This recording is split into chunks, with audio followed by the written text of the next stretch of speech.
afternoon. So the session that we're going to be talking about is mission ready, launching learning platforms for success. And we've got two great case studies, two very different case studies as well. First of all, you'll be hearing from Emma Matthews. Emma is Head of Learning and Development within the NHS and has been involved in an award-winning Totara-based solution. Then we're going to hear from Sunder Ramachandran from GlaxoSmithKline.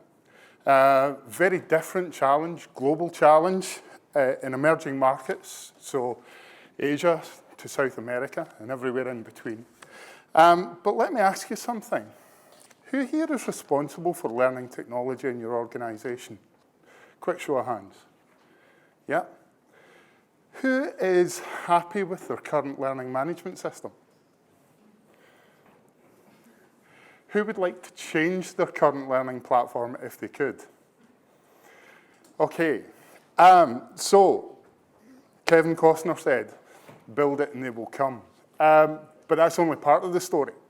That's only part of the story. There's a lot of work that goes beyond that to ensure that learners are engaged and that we successfully launch any new technology to our colleagues in the organizations we work in. So, without further ado, I'd like you to give a big warm welcome to Emma Matthews. Thanks, Kenny.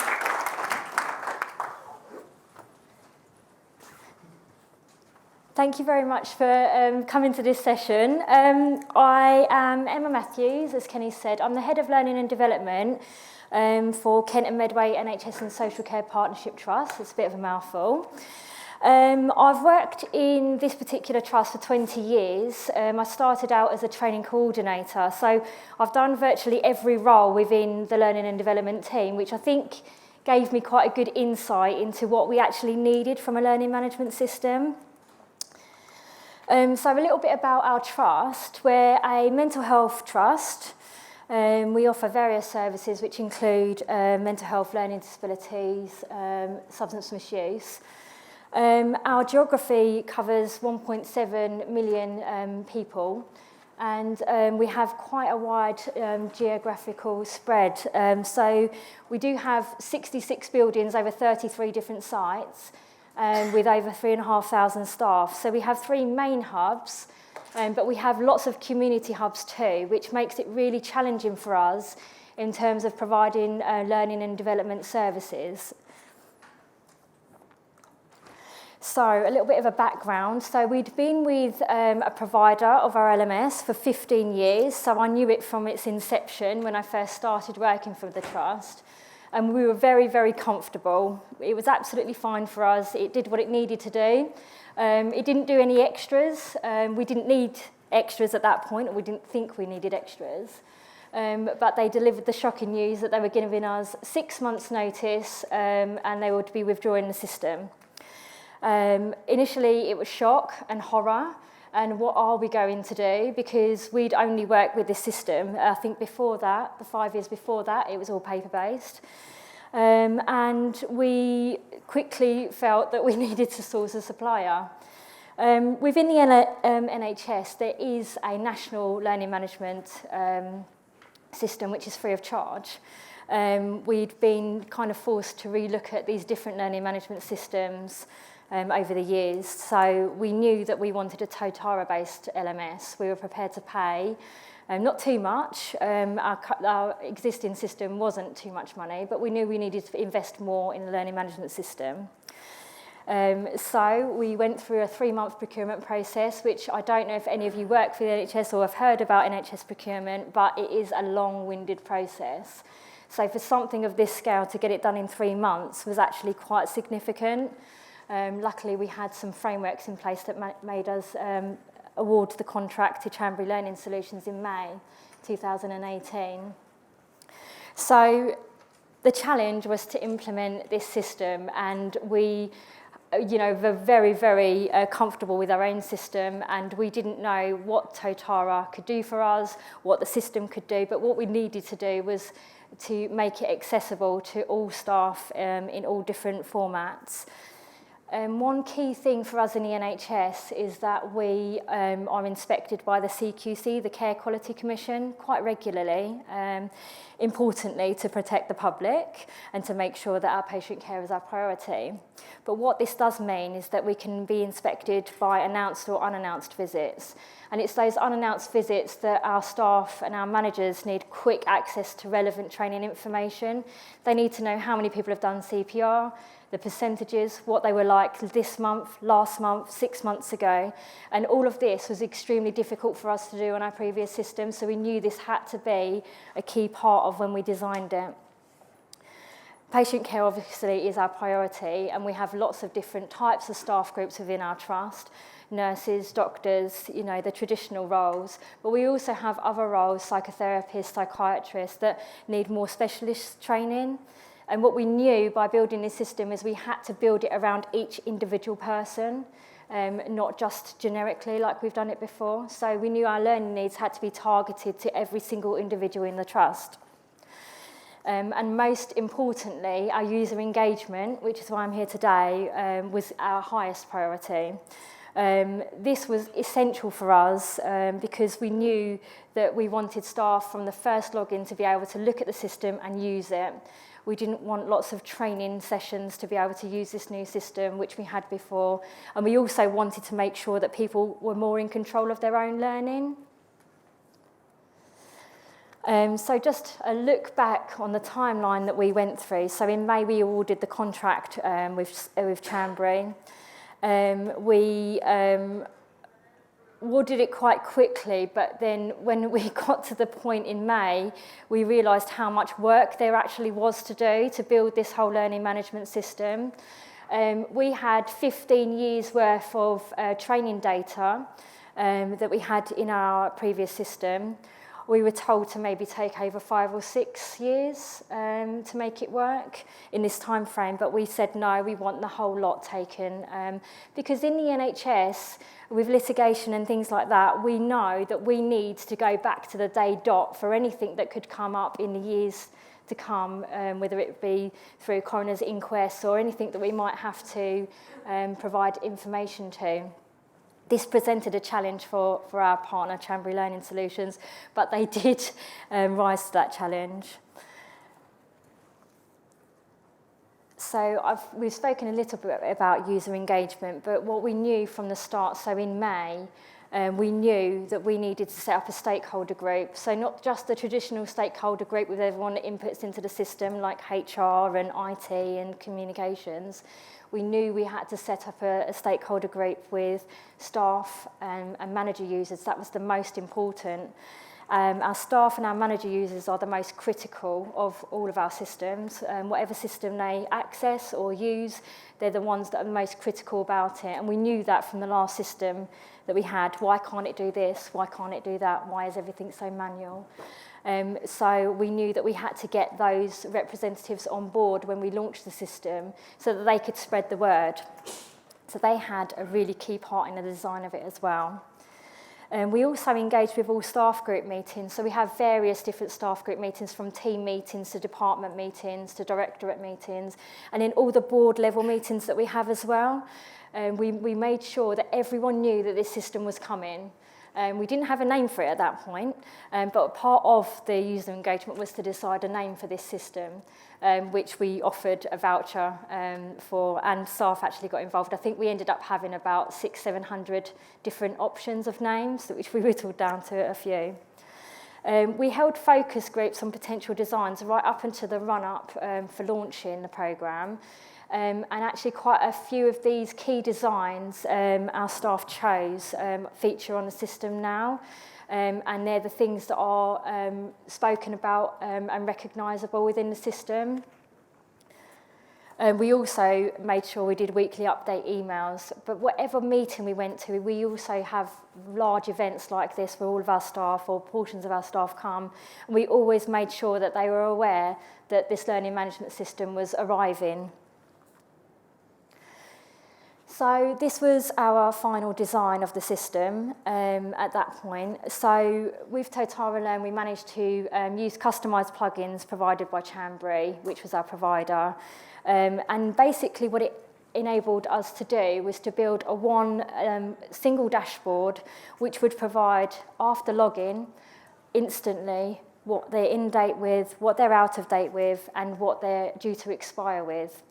And this was really, really important, because what we had been relying on before was staff either reminding themselves that they're compliant or not, and us emailing, so manual emails to 3,500 people. Some of our staff, so take a generic band 5 nurse, a qualified nurse, on their first year of employment need to do 19 days worth of training.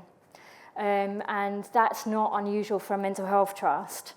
So remembering each of those 19 subjects, when their updated periods are, and when they need to attend, is going to be very difficult for anyone to manage. So that's what we needed this system to do. So that was primarily our focus. This traffic light system down the side meant that they could just see what they were in and out of date with. And what it also does is it's quite intuitive. So if you're not out of date with anything, the red disappears. If you're not going out of date with anything, then the amber disappears. So you're just left with a big green tick. And that was really appealing to our staff. Very simple, but very appealing, because they knew that their managers could also see the same thing. So when they're doing their 6 weekly supervision, the manager can also see this and say, well, hang on a minute, you're amber here or you're red here. If you're amber, okay, do it by the next supervision, but if you're red, you need to get it done. So feedback in the first 12 weeks was overwhelmingly positive, and it's continued to be like that. The users feel that they're in control of their own training. It also means that managers don't have to keep extra tabs on all of this stuff, so it releases their time. Some of our managers can manage up to 60 different people, which you can imagine is quite a task, just keeping track of all their training, so this system does it for them. This is a little bit more about the manager and the supervisor page. They look slightly different in the sense that you can see here you have the donut on the side. That just gives them a quick visual as to the whole of their team. If that manager manages people, but if you're a manager of a manager, you actually get that donut throughout the whole system, so you can have not only a feel of what your staff are doing, but what their staff are doing as well. So that makes it easily reportable for people. Since we launched in September 2018, we've also accessed different parts of what the Totara LMS can do. So we launched appraisal very, very quickly in April 2019, and we wanted to achieve more than 95% of appraisals being put on the system. So previously, they were completely paper-based. They had to manually input when they had completed the appraisals and the appraisal ratings. The way that we built this meant that they could input it all into the system, and we could just pull that data out the other side.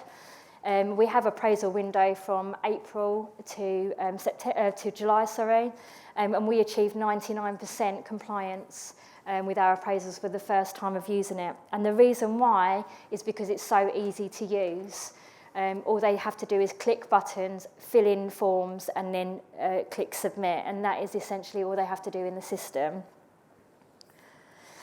A bit of a broken down report really that we introduce for the managers, which gives them exactly what their staff are in date with, going out of date with, or not in date with, per every area, every subject area. And what that manager can do is obviously let their staff know, but from a staff member's point of view, they can just click on that subject and either launch the e-learning, or they can book the training directly. So again, within 2 clicks of them logging in, they're already accessing learning and development. So when we went live with iLearn, which was the name, if you hadn't guessed already, in September, and within 12 weeks, we were enjoying over 81% of staff engagement. We didn't even achieve this with 15 years on the previous system. Essential training compliance at that point was about 88%, which we felt was quite good because our target was 85%. But within 12 months, we're now enjoying 95% compliance across all training subjects. And we really think this is down to the fact that people are able to manage their own training very, very easily and very, very quickly. So we did actually win the Totara Best Compliance Award for 2018, which we were really delighted to receive after actually, I think we put in the case study about 8 weeks after we launched. And I know that there was some strong competition, and this is just a bit about me speaking about the system and how much our staff actually enjoy using it. Obviously, you can use it on an iPad, on a mobile phone, on the computer, which makes it much more accessible than our old system. But from a learning management point of view, what this has done for us is it's made our systems much more seamless. We now don't have to employ 2 people to send out emails and reports as their full-time job. We didn't get rid of those 2 people because we understand that actually managing a system like this takes investment and resources as well, but it's a far better use of time using resources in making the system better rather than sending out emails every day or reports every day. It's also meant that we have upskilled our own staff, so now we can really easily adapt the system to meet our own needs without very little training at all.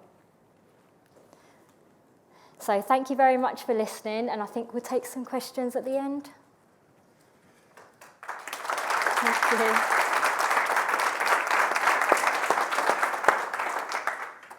Thank you, Emma. So we will have an opportunity to ask some questions at the end, but I think lots of really good information there. A couple of things just out of curiosity. What were the key factors in choosing the solution that you did and the vendor that you chose to go with? Okay, so we went through a fairly short tender process for the NHS, but what we really, really wanted was an all singing, all dancing system. We knew that didn't actually exist, so we wanted the closest thing. We wanted to make sure that we could report correctly. That was absolutely key. We needed, obviously, user usability. We needed the staff to be able to use it. But we also wanted them extra add-ons, so things like appraisal, things like supervision, 360-degree feedback, and that kind of thing. So that made us kind of whistle it down to a Totara-based system. And once you'd chosen Totara as the preferred platform that you wanted to work with, what were the key things that you looked for in the supplier that you chose? Because obviously there's multiple Totara partners across the UK and globally. Why select Chambray? We actually met with 3 different Totara partners, and each of them offered their own different aspect to the system. We went with one that had really good experience of NHS systems, because I think the NHS systems are quite unique in the sense that they only exist in the NHS, and we needed someone, because of the very short time scale, we didn't need to explain the NHS or the systems we worked with, or the CQC, or what compliance reports we needed and what data we wanted. We wanted all of that to be known. So that was really key in Chambray. They had 20 plus NHS customers. We vetted them. We spoke to quite a few of those NHS trusts, and we were happy with what we heard and their experiences that they told us about. So I guess, you've spoken about some of the challenges that you had along the way. Obviously, IT was a factor in making sure that the vendor that you chose could work with the platforms that you had. Stakeholder management as well, and obviously engaging people, which you've done really successfully. What would you say has been the key thing to the success of the one key factor that's contributed to the success of the project? I think it's been handing over responsibility for the user's learning to the user. I think people that work in the NHS, our staff, their nurses, their doctors, their facility staff, their admin staff, they don't have time to manage all of this training that they have to do. And I think that really has been the key thing, was getting them involved and getting them on board and making sure that they knew what they were doing. Brilliant. Okay. Thank you, Emma. Ladies and gentlemen, Emma Matthews. Thank you.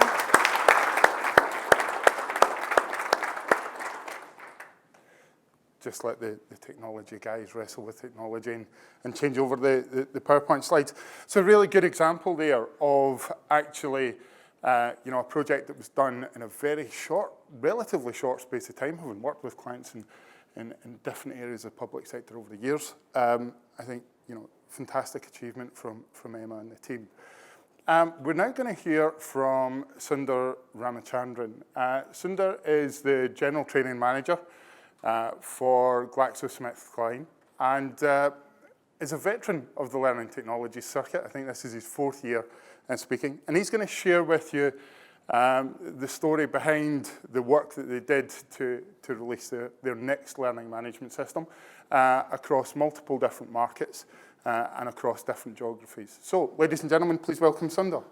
Thank you very much.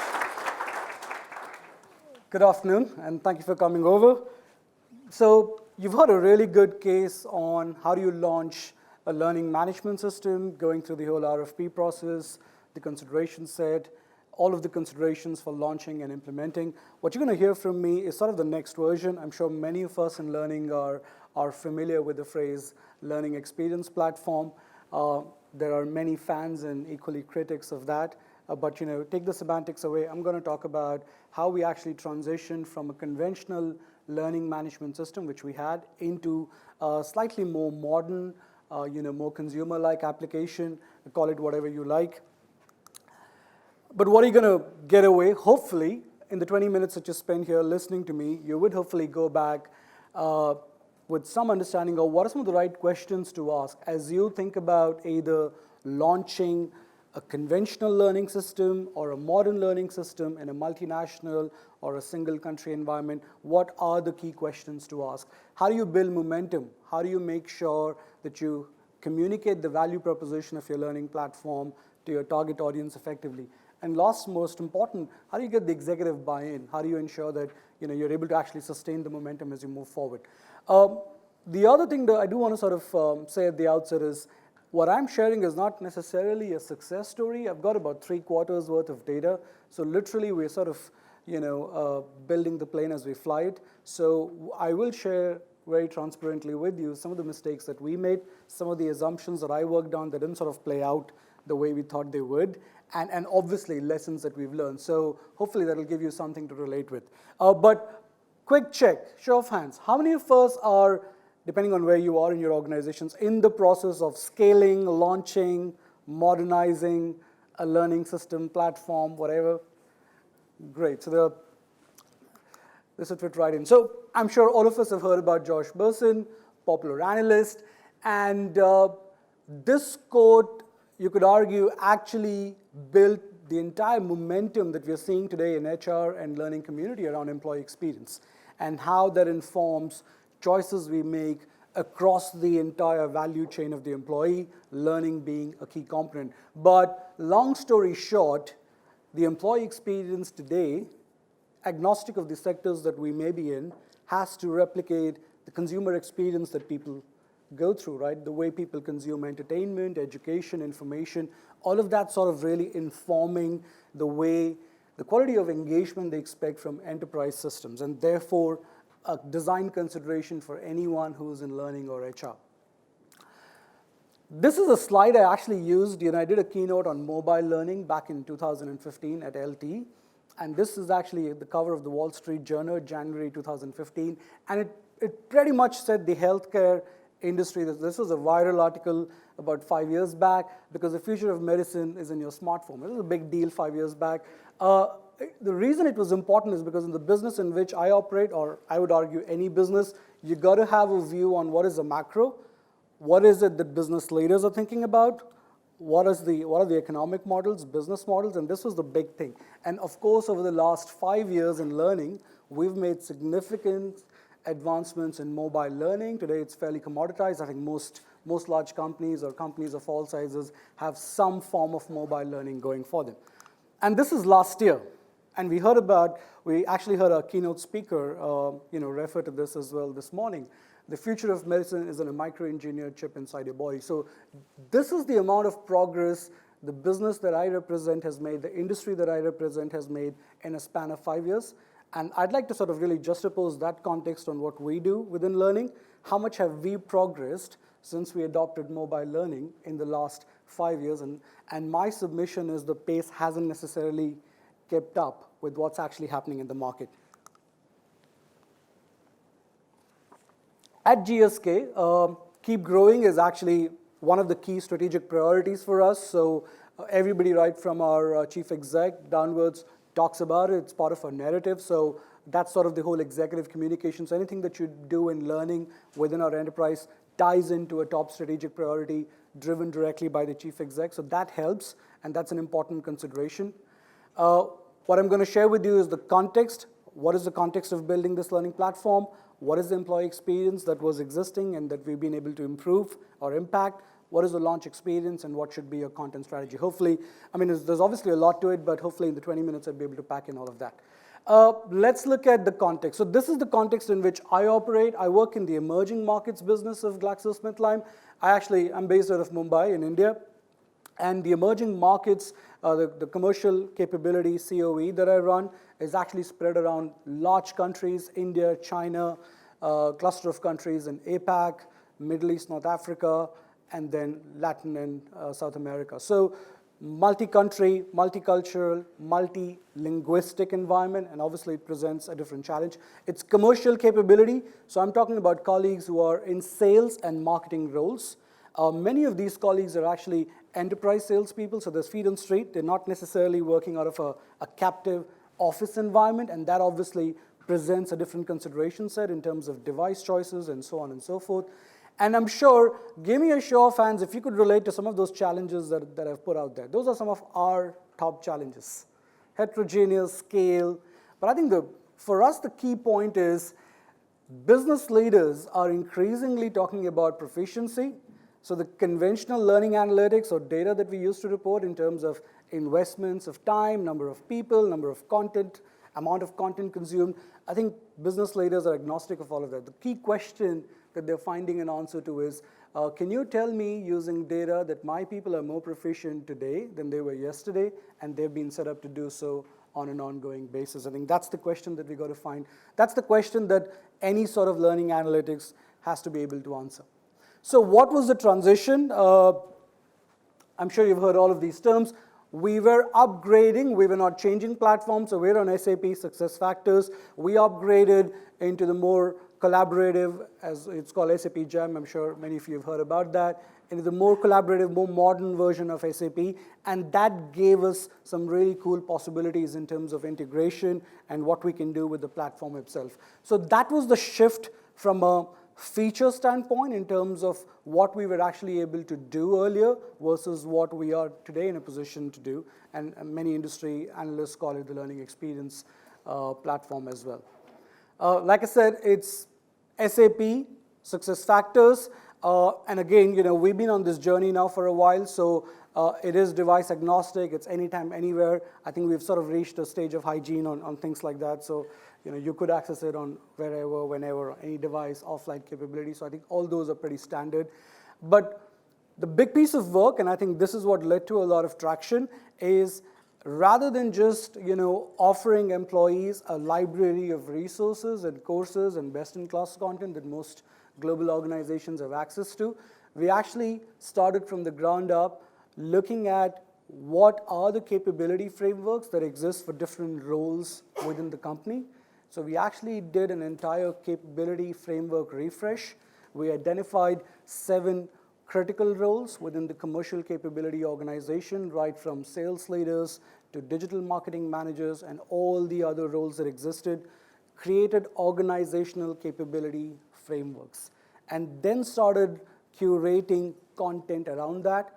And some of you who may have attended the session about learning in the flow of work, really 80 to 90% of this content was off the shelf, because there's very little that you can say about digital marketing or segmentation or commercialization of new products that hasn't been said before. So where is the more valuable use of your time? So that's really the philosophy that we followed. And essentially, the content was completely tied up to the persona and the role that the individual was doing. So if you are a sales leader, you would come in and you would see content, resources, information specific to what will set you up for success at GSK in your specific role. Of course, you also have access to all the other roles from a career planning point of view. So if you're a sales leader and want to transition into marketing, you do have access to that, but that's not what you're going to see first thing when you come in. So that's the piece of work that took significant amount of time. We also used a combination of content. So we obviously tied up with a lot of global providers, which you will see in just a bit, but we built content from ground up using regular folks. So just to give you an example, when we wanted to sort of really codify how do you launch new products from a marketing standpoint in an emerging market archetype from a healthcare point of view, we went to the marketing colleagues and said, how do you do? What are the models that you use? How do you do market research? What case studies do you refer to? And we actually built a lot of video-based content around that using very specific context and language which people are familiar with within the company that we work at, right? So this wasn't some Harvard course on digital marketing. This was another digital marketer who's done similar stuff in a different market archetype, but in a similar context, sharing what worked and what didn't, and it was easier then to pick that up, because what people struggle with when they go and do broader MOOCs and courses off the shelf, they often struggle to translate that into the context in which they operate. So that's the problem that we're really solving for. And our content strategy was actually threefold. We looked at a combination of proprietary content. This is stuff, so we run an e-learning factory model, which is essentially stuff that we need to build from scratch, which is very proprietary to GSK and therefore is not available in the market. So that's one category of content, if you will, but that's about 10-20% of the overall content. Then we looked at country-led microlearning, lack of a better phrase, because obviously, what's the way you're going to do marketing in Egypt is very different from the way you would do marketing in India or the Philippines or Vietnam, and those are all the market archetypes we're dealing with. So very country-specific stuff. So even if you're selling the same product, your go-to marketing strategy is going to be completely different. And who better to teach you that than a successful marketer based in that specific region? So a lot of local stuff coming out from the countries, meant for the countries. And then right at the bottom, the play is of off-the-shelf learning content. And I think the biggest advantage of moving from a traditional LMS into a more model learning experience system is this real ability to integrate content at demand. So obviously, we've got enterprise partnerships with LinkedIn Learning, Harvard Spark, Get Abstract, Gartner. We're actively in talks with launching Coursera. So those are just some examples of all the great learning content that's out there. So if you think about it from a value proposition standpoint, for an employee coming in, she can access proprietary content, which will set her up in terms of ways of working of GSK, which is important. It'll set her up on what works. So we're solving the problem of learning transfer or translation of broader content into my context by using country-specific material and content. And then obviously, you want to give them the big picture. You want to also introduce them to literature, resources, courses that are built by some of the best universities in the world, which is what players like LinkedIn Learning and Coursera offer. So it's really sort of a blend of all three types of content which drive our content strategy. You've got all of this in the back end. I mean, obviously, this is months and months together of work in terms of curating what's going to work, looking at those models, but you've got to launch it well. And like I said, one of the big focus for us was to really do a consumer class launch. So we have Workplace by Facebook, which is our internal social network. I'm sure many enterprises may be using that. And we built an entire consumer campaign around that. And this was really triggered by how products are launching on social media. So we actually had learning experience designers crawl through some of the really cool product launches. I mean, just as an example, the way new ads or new products get launched in Super Bowl as an example, just the whole advertising grids and just 30-second video sort of infographics. Those are some of the design elements that we picked up. And then we actually made a big deal about how managers are using this as part of their developmental conversation. So we had a lot of video testimonials, and those of you who may be familiar with Workplace, it's exactly the same product as Facebook. So extremely consumer quality in terms of the interaction and what it allows you to do. So that gave us a lot of traction, because do keep in mind, this is happening in 9 different languages across the region. So this isn't just English. This is English plus Mandarin, plus Russian, Turkish, Spanish, Portuguese, and that's the environment. So when you have that sort of an environment, you've got to have controlled but distributed governance model. And I use this phrase for a specific reason. Control, because you do want some level of standardization. It's one company at the end of the day. You want to make sure that there's a certain quality of content that every employee experiences. But you also can't completely govern it centrally, because it is a multi-language, multicultural context environment. What that meant was you had to look at new roles. And I'm sure many colleagues in the room would have heard about new roles in learning, like learning business partners, learning experience designers, learning community managers. Now, at GSK, we adopted all of these roles last year, but in the region in which I operate, we didn't have any of these roles. So literally, we had to upskill regular L&D folks to behave like, content curators, to do the job of a learning experience designer and a learning community manager. So we actually invested significant resources and time on just upskilling people. So we had cluster learning administrators based in our hubs, Singapore, Turkey, Brazil, Philippines, India. And then we actually worked with them as a team. So they brought in strong knowledge and understanding of local nuances, cultural sensibilities, language capabilities, of course, market archetypes, and we brought in standardization and the go-to market in terms of how do you launch the platform. So we worked with several experts. We worked with Jane Hart, who I'm sure many of us here are familiar with, in really, really teaching, upskilling people on what modern workplace learning looks like. And I'm sure as most of you would have experienced this, our biggest struggle was it's easy to learn, difficult to teach. That's my 2 cents of advice on anything to do with modern workplace learning. It's very easy to learn, but it's very difficult to teach. So when you think of an instructional model of how do I take a traditional learning and development manager and turn them into a modern workplace learning curator, it's difficult, right? So the way to do that is to actually put them into a modern learning environment. So just to give you a tactical example, when we wanted to teach them what great crowdsourced video content looks like, or how do you actually create a video-based course, we asked them to create one. So there is a platform called Udemy, where you can go and consume a lot of video content. So we actually asked our learning managers to go to Udemy, create content, put it on the marketplace, and we ran an evaluation based on how many open users bought what they were actually putting up on Udemy. So it's a real example, harsh, right? But a real example of they really had to learn it, because folks who were judging them were just general consumers of learning in the marketplace. But I think it really set us up quite well. When we wanted to teach them consumer class collaboration, we actually put them on a Yammer group. So the use case was very simple. You put a picture on Facebook, how many seconds does it take for you to get your first like? A few, yeah? Depends what time of the day, but typically, doesn't matter how big or small your community is. If you put a post, or if you put a picture, or if you put a video, typically between a few seconds and a few minutes, you're going to get your response. You're going to get people engaged, likes, shares, whatever, right? What have you. In an enterprise context, if you go into a social network and ask a question, how much time would it take you for somebody to get you the answer? How many of us have some sort of an enterprise social network within the companies we work for? Okay, so maybe you can relate to that. At least in our enterprise, it took really, really long, right? And it's no wonder that when we do reviews of our learning platforms, we say social collaboration is quite poor. Because when you put stuff out there, nobody engages with it.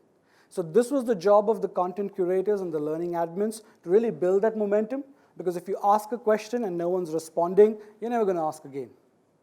There is no social learning, right? Things like that. So we actually worked with LinkedIn. So LinkedIn offers a content curation workshop to its clients. So they really teach clients about what does curation look like in practice. A lot of great use cases from other companies they work for. So spent a significant amount of time just building the capability of our people. And that's an ongoing thing, so this isn't a one and done. Where are we today? On an 8,400 user base, we're about 7,000 members live. Few languages still haven't gone live.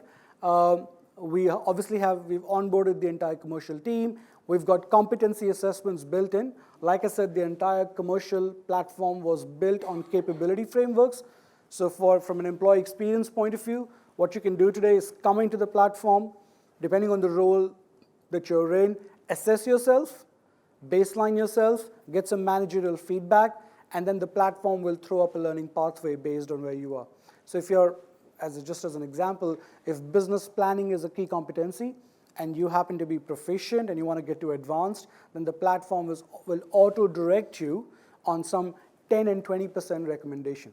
Obviously, it's not going to auto-recommend the 70% which is on the job, but it's going to tell you groups to join, because there are business planning cohorts and groups. It'll tell you courses to consider, and that'll be a combination of both courses that are outside, which give you the language of business planning and the frameworks of business planning, but also case-based courses built internally, which actually tell you how it lands in a real market environment. So that's really where we are today.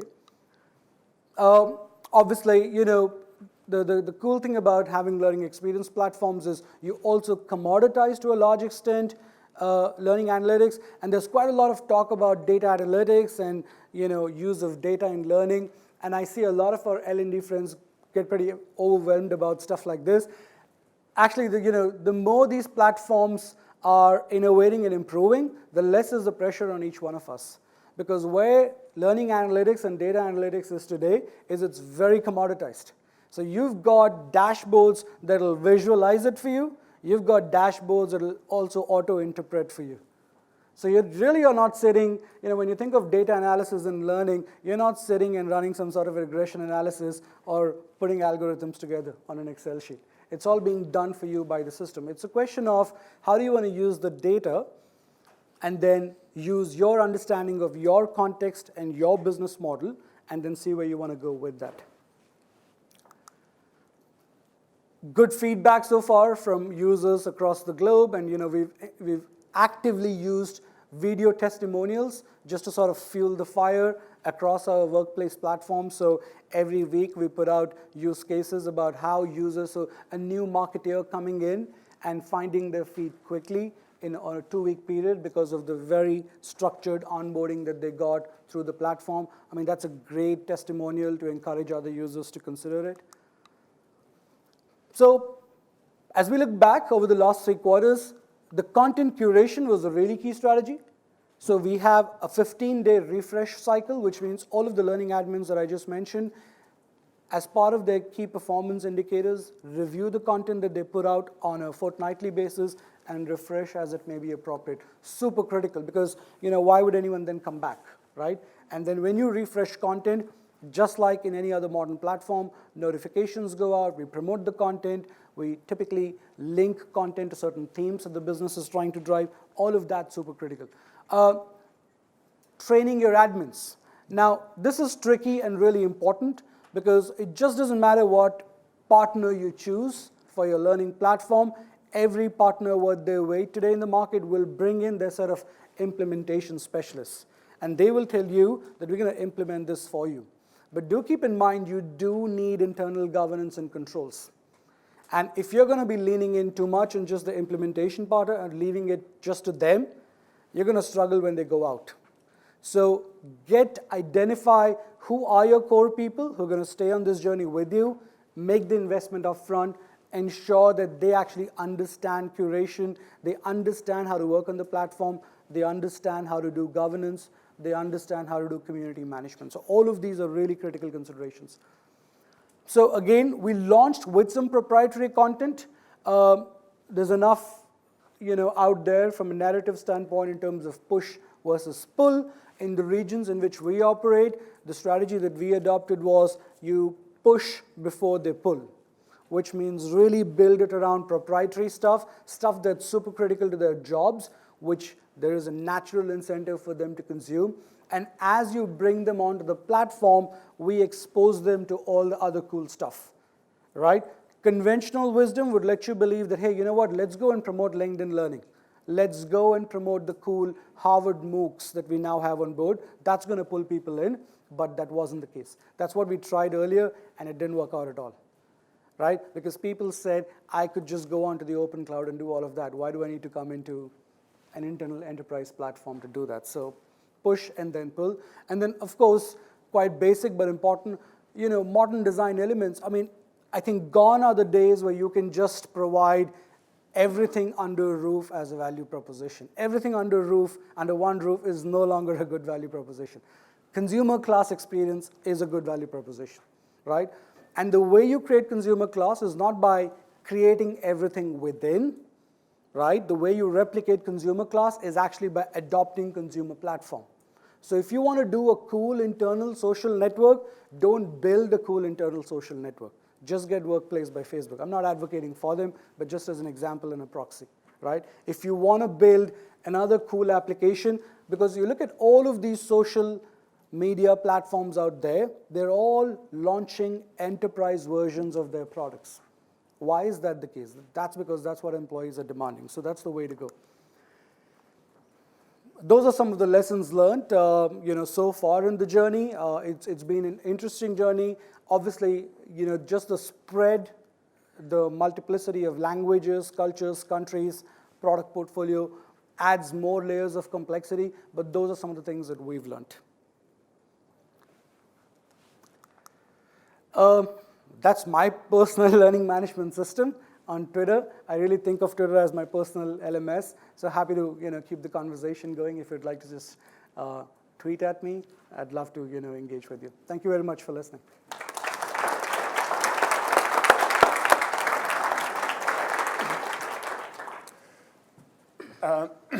Thank you for that, Sunder. Really insightful, and actually I sort of got lost in the timing of it just by listening into some of the things that you had said.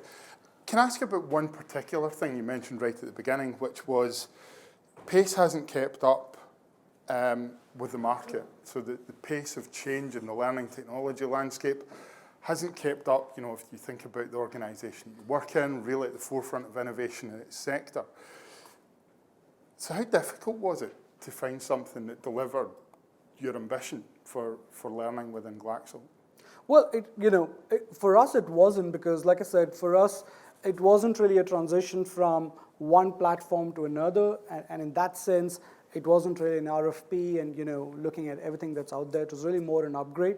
But one of the realizations we've come to is you cannot possibly buy all the cool technology that's out there. So you've got to be thoughtful about what are the enterprise platforms you're bringing in, and then whatever other cool providers that will emerge will get integrated at some point. Now, obviously, when you look at a big company, multinational, you typically tend to lean in towards the bigger providers. The bigger providers, unfortunately, are also quite slow in the way their roadmaps look like from an innovation point of view. The smaller providers are really cool, very attractive. You want to lean in, but they just don't have the scale to support a 50,000 people organization. So it's chicken and egg. It's 3 steps forward and backwards. The way we play this out is, as far as your enterprise architecture is concerned, get something that's robust, that scales, that's reasonably modern, and then you look at plugins, integration, and we don't want to get too technical about it, but there's enough out there that you can sort of build on top and bolt on. So that's really, from an architecture point of view, that's how we think about technology. So as an example, we've brought in a platform called Anders Pink. Some of you may have heard about that, which is really cool consumer class curation, but it does that curation on our platform. Get Abstract is another example. It's available to anybody in the consumer space. You can just go to App Store, Get Abstract. Top quality fiction, non-fiction, business literature delivered in the form of 10-minute book summaries. Now you can argue, hey, that's Audible, that's been there, but this is really for the enterprise. We've integrated that. Gartner, which I'm sure many of us refer to look at reports, we've integrated that. So I think that's really the way to go. Like I gave the example of Coursera. Yeah. So you got to keep an eye out on what's out there and what makes sense, but you can't keep changing your enterprise architecture too often, because at least in a large organization, fatigue will set in. So you can't be doing change management programs every 24 months. So that's how we think about it. Okay, thank you, Sunder. I guess one of the things that you'd spoken about as well is that balance, that shift from LMS to LXP, and I think lots of people here are probably thinking about that and talking to different people in different businesses. There's still that real balance between, I want that really cool user experience, that consumer-grade experience that looks and feels a bit like Netflix, but actually, my business case is built in compliance, and I need something that does the real fundamentals of an LMS really well. Yeah. So I think it's probably something that lots of people are wrestling with. I'm going to open up the floor to questions. We've probably got about 10, 15 minutes just for questions. I'm going to ask Emma to come back up. Anybody got a question they would like to ask? I've got a microphone here, so I'm going to run around the room. There we go. Hi there. I've got a question for Sunder, actually. Sure. I just wondered how many of your employees you're trying to reach with learning, given that it's a strategic priority, and how you reach the employees that don't necessarily have access to computers and work equipment. Yeah, well, great question. So how many are we trying to reach? All employees is the answer, because obviously these are employees in different role archetypes. Overall, we've got over 110,000 employees. The subset that I'm responsible for is about 8,000, which is in the emerging markets region, and commercial. Obviously, we've got employees across in R&D, in commercial marketing, and so on and so forth, so different roles. All employees do have, we don't really have any set of employees who don't have access to devices. Even our enterprise sales force, we've actually institutionalized the hardware ecosystem. So all my salespeople who are feet on street actually carry a company-provided iPad. Yeah. So, to that extent, I mean, the large company we are allows us that flexibility to make that CapEx investment right at the front. It does offer a lot of benefits as well, so I don't have to worry about design considerations because I'm designing for an enterprise device, which everybody has. Yeah. Okay, with the question over here. Yeah, so first of all, thank you. That was very insightful. My question is also for you, Sunder. For me, your presentation really shows that, with only launching a good platform with great functionalities is not the way to go. You need also good content. And you talked about building content from the ground up too in your content strategy. How do you get people to create that content, to really get to that local adaptation, but also to make people explain how certain things are done within a company-specific way of great question. So we did it 3 things that we kept in mind after looking at various models. Number 1, having very clear what we call enterprise content guidelines. There's this enough available on the wild web. You could go and look it up. But essentially, a base set of guidelines that inform different class of content assets. And without sort of getting too much into the depth of it, but really, if PDF could be one asset, a short video, explainer video could be another asset, infographic could be another asset, talking about what should be basics like what should be the length of an explainer video as an example, what should be the quality. So anyone who's wanting to do it knows the standards they're meeting. So that's one part. The second part is really the infrastructure. And infrastructure is a combination of physical infrastructure and tools. So all our learning admins, we actually provided them with consumer tools. As an example, I mean, there are enough infographic creation tools available out there, so we provided that to them. There are enough video tools available. I'm sure some of you may have heard about Story Tagger. They have a stall here, which can actually help you create a great explainer video just using your phone. That's the second part. We also set up at our hubs. So in India, in Singapore, in Brazil, and Turkey, we actually set up small video, video libraries and shooting arcades. So these are just small meeting rooms converted to create enterprise quality videos. So literally you could bring in a leader, a local country leader, and do like a 4-minute video on leadership lessons as an example, right? And it's quick and dirty, but good enterprise quality, and it's out on the same day, right? I mean, it's a small thing, but it's a big thing, right? I mean, imagine getting content built, approved, out in a 24-hour cycle. This was unimaginable even 5 to 7 to 10 years back. So I think that's sort of given us a lot. And third is really focusing a lot on training our admins. You can't train everybody. So what we do is we identified 7 people who are spread across the world who give us that sort of diversity that our target audience represents. trained them, and then it became their responsibility to really champion it. So in summary, really a combination of content guidelines, infrastructure, which is tools and physical, and third, training. Yeah?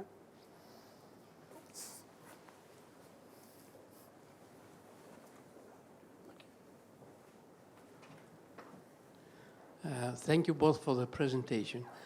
I would like to ask you, the question is for both of you. I would like to ask you, congratulations for what you built, but how your learners are aware of, suppose, for example, you build something new. I'm working in the same environment with Emma, I think. And we built something for physicians, for example.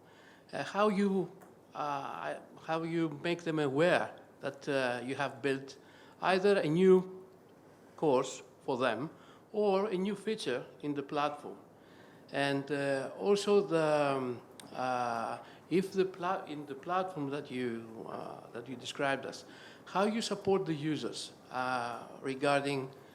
Do you use an automating ticketing system? How you communicate with them in case they raise a ticket of I forgot my password, I don't know how to register, things like this. Thank you. Shall I go first? I take the forgotten password type thing first, because on our previous platform that we used, that was unlocking passwords was, somebody's job. On this system, we hardly ever have that because it's all linked to their Windows login, so the system login. So we don't have that problem anymore. We've got rid of it. In terms of launching a new learning module or a new area or subject for people, we have quite a clear strategy now.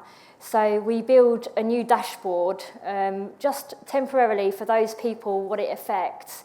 And instantly when they go on, it kind of just explodes in their face. You've got something new to do. We back this up by informing all of their managers exactly of this new subject area.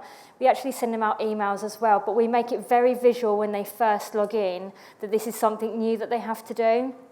It will also go into their traffic light system, so it will instantly appear as a red. So they'll click on that and then they'll see. But we do lots of different ways of communicating, but the platform allows us to target very specific groups of people, build new dashboards just for them to look at, so that actually we can, just make sure that compliance is achieved as quickly as possible. We have done this very recently, so we had something that we needed everyone to do. And we managed to get everybody in the whole trust to do it within 4 months. That's never been achieved within our organisation before because it was available to them as soon as they logged into iLearn. Yeah, so I think both the questions fairly straightforward. I mean, the systems we use today are quite sophisticated. They actually, so this is not a problem that you as, if you're on the buying side of things, have to solve for. So how do you notify? Like I said, we have a content refresh cycle of a fortnight. So every time new content comes up, an auto notification goes out to the users so they come to know. We obviously do banner ads. We do screensavers, so basic marketing learning principles, all of that. So people come to know. The system also provides us recommendation options. So if I'm an employee, if I'm a marketeer and I saw a piece of marketing content which was great, I can actually tag you and say, hey, go check it out. So you would get then another notification from, not from the enterprise, but from a friend of yours who's in the same role, and maybe that there's a little more incentive for you to look it up. So that's the how do we inform people side of the story. The help desk, the user tickets, that's actually not an issue at all because, like I said, depending on what your choice of provider is, and most decent providers have sort of almost built 0% redundancy, so you rarely get into scenarios where people are stuck. At an enterprise level, we've done a single sign-on, so you don't have to remember any password for the LMS or whatever. It is what you use to log into your system, which is what you do every day.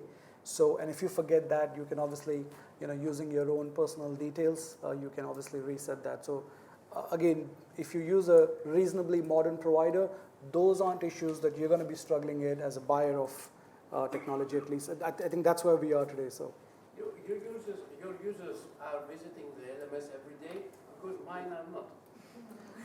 Yeah. So this is the point. Yeah. I mean, in case that they log in into the system, they get a notification like you described in the landing page on their dashboard, etc.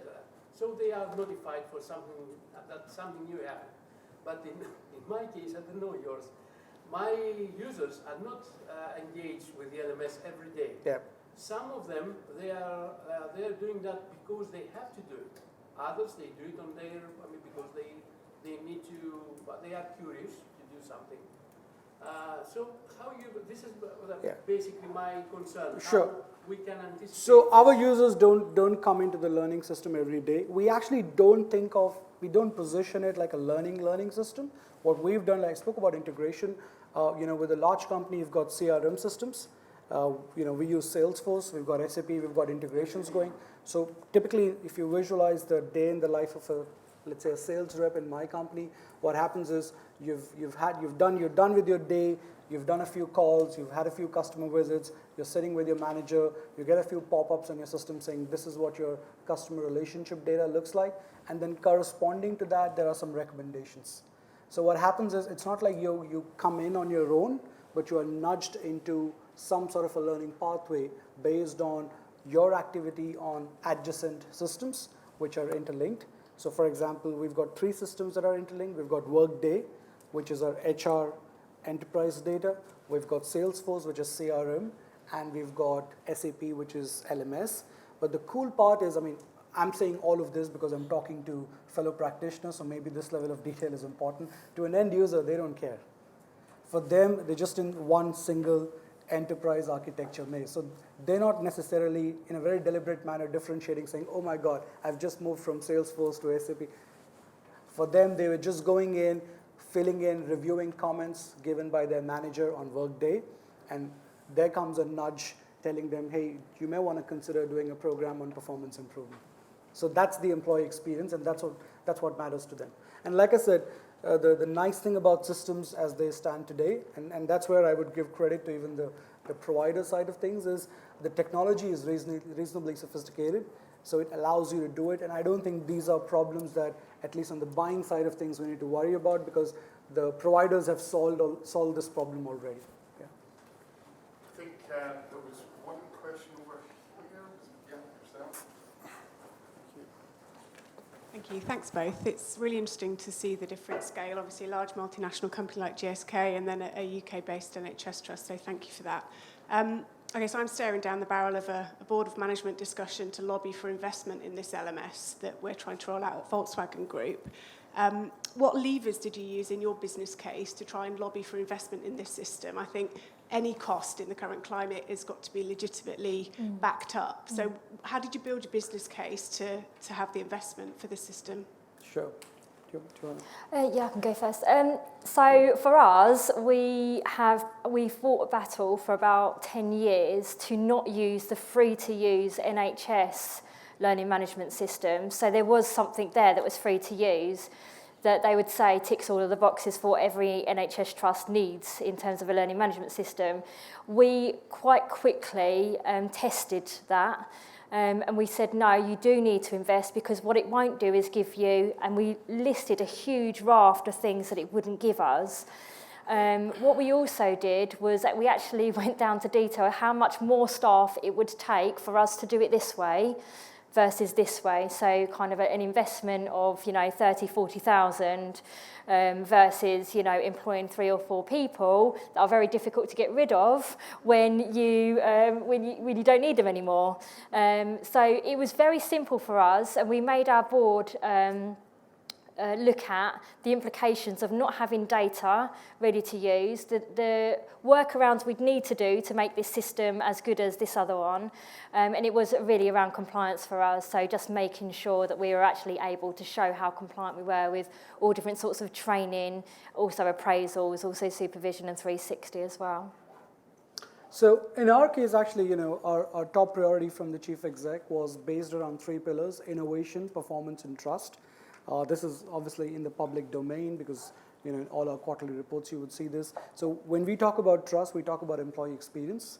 For us, it was straightforward because an employee who has GSK in their consideration set, and if you really think about what other options do they have, they've got fairly robust competitive options. So if we're going, if we're competing for talent with the likes of Pfizer and Astra and Merck and what have you. I mean, these are top quality companies as well. You've got to, this for us becomes hygiene. If I'm not able to provide for this quality of employee experience, I don't have the currency then to hold on to the talent. So for us, it's really tied into the value proposition, the EVP of the company, from a talent branding point of view, but also from an internal engagement and what people are expecting point of view. So this is what people have come to expect when they work for a large FTSE 50 company, and that's the talent market in which we operate in. But I think depending on, obviously, this is our context, depending on whatever context you're in, the biggest pillar is consumerization, which is what I spoke about right at the, it doesn't matter whether you're big or small. People who are coming in whether it's social sectors, private, public enterprises, they're all consumers first. And that's what they're experiencing on a day-to-day basis. And if you're not able to create a consistent experience similar to that within the enterprise architecture, and if it's going to take me 20 minutes to just get an expense statement approved versus a few clicks on which I can actually book air travel or whatever, it is going to impact engagement and all of the other things. It's a question of how important is that to your commercial outcomes. In our case, it's quite important because everything else is quite commoditized amongst competition, so it's just the talent that's really the differentiator. Then it's an easy narrative. So it depends on where you are in terms of the business proposition. Thanks. My question over here. Do the mic, please. Yeah, got it. Yeah, we can hear you. Yeah, Go ahead. great. So I'm pretty interested in understanding from an LMS or LXP how you've seen some anecdotal evidence around application of learning. And what I mean by that is that you can have multi-channels, an enterprise, or at a very specific level. The challenge is our learners are inundated. And the best will of the world, they want to learn, but time is never going to be on their side. And then the other thing is the behavioral element, behavioral change that happens. So do you have any kind of anecdotal evidence in terms of your LMS or LXP that have helped or supported on that behavior change or application of learning? Yeah. So do you want to go? There you go. Okay. So, it's always, you're gonna see spikes. It's never going to be consistent. It's never going to be 80% of the people logged into whatever learning platform you have all the time. The way we've worked around that is, again, I'm sorry, I'm using another industry cliche to just sort of build it in the flow of work. But tactically, again, what that means is we know there are things that at least in our context, every commercial colleague will do every month. So we built learning nuggets around it. Just to give you an example, all of our sales colleagues have to go through what we call a mini knowledge certification each month, which means they've got to have the license to sell because they're selling scientific products, drugs. They've got to know. It's always evolving. New studies keep coming out all the time. So that's, for me, a moment of need. Now, for you to be able to sort of ace that knowledge certification, which is critical for you to have the license to sell, I can support you with some learning nuggets, and your motivation to come in and consume that would be higher than most other times of the month when that may not be due. So that's an example. The other example is we've actually codified the conversation between a sales manager and a sales rep. So we actually codify, and it's part of our way of work that they're going to have a conversation either via virtual Skype or face-to-face once every month. Again, a learning opportunity where you can actually nudge someone to come and consume learning content.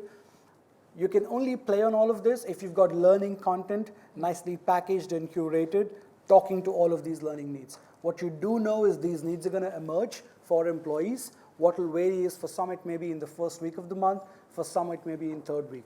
So this is one tactical example of how we do it. The other is strong integration with your other systems. Because like I said, if you think about just the LMS in silo and say, why would anyone want to come into an LMS? The answer is they wouldn't. I wouldn't go into an LMS just to explore. So why would a user? But if it's integrated with your CRM systems, with your performance management systems, the chances are higher. So for example, you see a huge spike around the January, February timeframe when everybody sort of freezes on their development planning and what development priorities they want to take up for 2020. So you see spikes. And when those spikes happen, you've got to ensure that your learning infrastructure is ready to support it, because if you don't deliver a good experience then they're never going to come back. So you've got to plan this around what are those moments when an employee will have those critical conversations and then nudge them towards the side of learning. But that challenge remains. I mean, there's no silver bullet. Does everybody want to learn? Does everybody want to pull learning in spite of all the cool content we've got out there? The answer is no. So you've got to keep nudging. That's where we're at. Okay, folks, lots of really good questions. Keen to keep the conversation going. I'm going to ask Sunder and Emma if they can stay behind and just pick up if anyone has any additional questions that we've not got to. I think probably two key takeaways from the session that we've had this afternoon from our two fabulous speakers. One is that content is very much still king.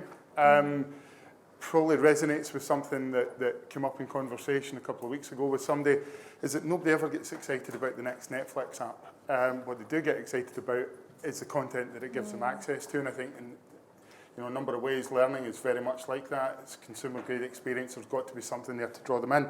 And also, to the gentleman here, marketing is absolutely key. Don't launch an LMS and expect it to fly. It's hard work. There's lots of things that you need to do on the back of that and build campaigns to engage with people throughout your organisation.